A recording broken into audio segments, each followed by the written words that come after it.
The gift that keeps giving are usually the lessons that we learn in operating a business. They can be so very valuable if you take the opportunity to learn the important lessons in opportunities and challenges in your business. In this video, Kenny and myself talk about how we can take these opportunities and let them be the lessons that continue to give to us. There's a question that I asked Kenny in this video that I think you're going to be very, very intrigued by, and that's this: what keeps you up at night? And when you can take an opportunity to unpackage the answers to those questions, it can create a lot of freedom for yourself. In other words, Kenny says one thing: why can I don't know what's going on in the day to day of this business be so powerful for you as an operator? In many cases, we as the operator feel like we have to know everything that's going on in every place. When you have very capable people in place and you allow them to operate in their unique ability, you don't have to have all the answers. You just need to be able to have one conversation that can lead you to the answers you're looking for. And then the question is this: have you learned how to add value to your company? In the video, we talk about how to add value to your overall organization and recognize that your business is much bigger than you. And that is very important. You'll learn why in this video.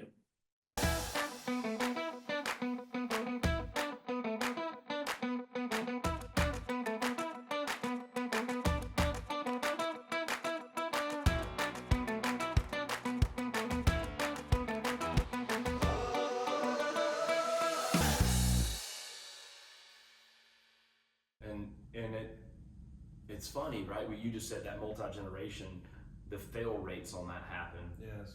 It's much higher.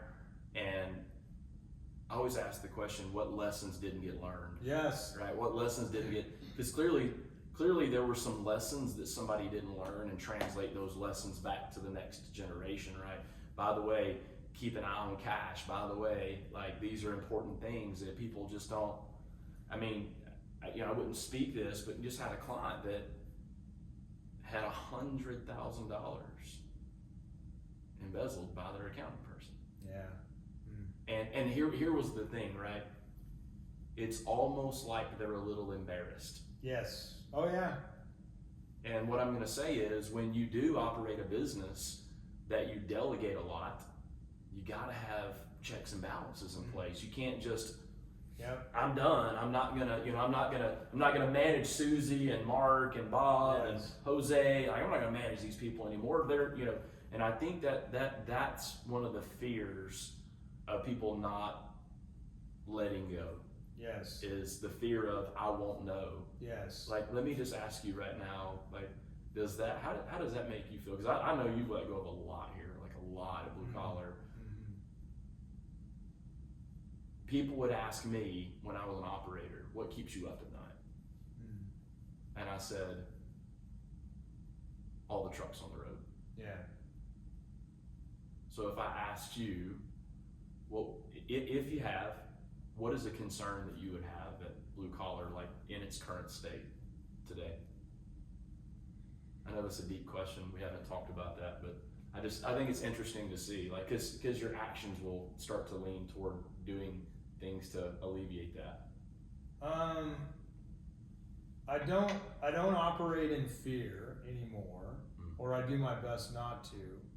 So the things that I'm mindful of, that are on my radar, is growing as the CEO, as an influence to the management team here, to make sure that I continue to sharpen my own saw, because I am completely removed from the day to day. I have no idea what's going on in this place, and it's incredible. Like, it's an ego hit. If I wanted to have my ego, this business has gotten so much better and so much bigger under your watch than it ever did mine. It's mind-boggling. You've seen it. I mean, you did it. So you've watched it. We have income statement reviews every month. Like, you're in the thick of it, and you've watched it as it's gone. And I've done my best to mentor you and Chelsea and Jeremy and the rest of the management team now from an arm's length. But I want to continue to be able to influence in the organization, to where I'm in unique ability, and that unique ability adds massive value. Where I don't, I had a client recently that's in a father-son transition, and the dad said, I don't want to be put out to pasture. And I thought, well, nobody's trying to put you out to pasture like that. But I get that from a standpoint of what that means is I don't want to not have value, right? And so what I know about myself is I've got enough self-worth and I've got enough self-awareness now. I'll lock myself in my office and read and study and write and build content that the world never sees if I have to continue to elevate. But I've been in an interesting phase over the last 3 years or so, as the company's had so much momentum. So I think, in the early days, let me go back a step for people that might be in the, well, what if I have to get back in the truck or this or that? Mm-hmm. I was blessed because I'm not a technician by trade. I'm a drain cleaner by trade. Never had a plumbing license. Never passed a gas test. Can't work on plumbing, HVAC. I just know how to run those business models, right? And work with people. So I always had the fear, like, well, if everybody walked out, I own a plumbing heating company and I can't do the work. Mm-hmm. So that was a gift and a curse because I was afraid of that on one level. On the other level, I better become a damn good leader that people want to be here and surround myself better than any other game in town. And so that's where I focused. So now when we go and look at blue collar, as you were taking over, as you were coming in and making the transition, and you were adding unique ability tasks to when it was just you and I and Jeremy as trainers, right? And it's like, I'm sitting there with the 14-year-old at the dance with my hands in behind my back going, I don't teach what these guys teach. Mm-hmm. This is different. And so we went through that phase where I got to have some journal experiences where I write my, my ritual, I write every morning. And I'm like, if everybody walks out today, I can't do it. I can't. What do we have? 7 academies or something like that now? I could maybe get through the one that I built originally, which is not even the same, the fundamentals, the core is there. The fundamental piece of that, but beyond that, the business is bigger than me now. And that was always the goal.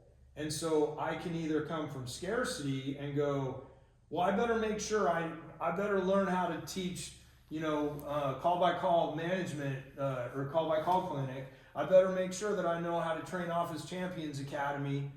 No, that's not unique ability for me. I better make sure I can become a better CEO. I can make sure that Chris and I stay connected, to make sure that I'm creating a path, that Chris knows my vision, he knows my support, he knows the fulfillment, he knows the investing that I'll make and do as we do together. I just, that's what I think about now. I don't want to be scared in my life, but I also don't want to have the ostrich, acting like it doesn't really happen. Yeah, like, there's everything. Will everything be fine? Sure, everything's always going to be fine. I understand that more than ever. But I encourage people to allow that delegation. And you mentioned family, that one's always fascinated me. And you can study the Rockefellers versus the Vanderbilts and the different things. And I just saw Smucker's, the jelly company just reported, they just reported last week earnings. 7th generation Smucker is running that business. And I was like, wow, and think about how much that game has changed or whatever. But why does it happen? It goes back to what we were talking about way early in this conversation. Decisions were being made for the people coming up. Mm. They weren't allowed to have the pain. They weren't allowed to have the struggle. I work with 2 father-son entities right now in some transition stuff. And one of them said to me, I don't want him to know what it's like to worry about meeting payroll. And I said, that's cool, but he needs to have his own pain. He needs to have his own I've had it moments and they're going to be different because you went through that. When Henry Ford's turning, you know, the next generation of Fords, they shouldn't have to learn the exact same lesson, but there needs to be, we can't remove the friction, right? So somebody said to me about raising children that I don't have, so I love quoting things about raising kids. But it was something along, if you take the hard, how was it? If you take the hard path, like the more challenging route of raising children, having some discipline, having some rules, having guidelines and different things like that, you're going to have friction in the parent-child relationship at times. If you take the easy route, then the grandparents are going to end up raising the kids. And I thought that was a fascinating thing. And I hope I just didn't speak out. I didn't even think about your life when I said that. When I thought about it, but right when I finished that statement, I realized who I'm talking to again, so I'm not judging, I'm not saying anything, but it was something like that, and I think it happens whether we're growing service managers or sales managers. They've got to make their mistakes. They got to have their misses. Damn, that's tough. Thank you so much for those of you that are connecting with us by way of video. You're finding value in the videos that we provide for you here on this channel. We want to thank you so much for tuning in. And I want you to remember this. If you've enjoyed this video and you've learned something of value that you can implement into either your business or your personal life or both, and you want to hear more, I want you to stay tuned for this next video.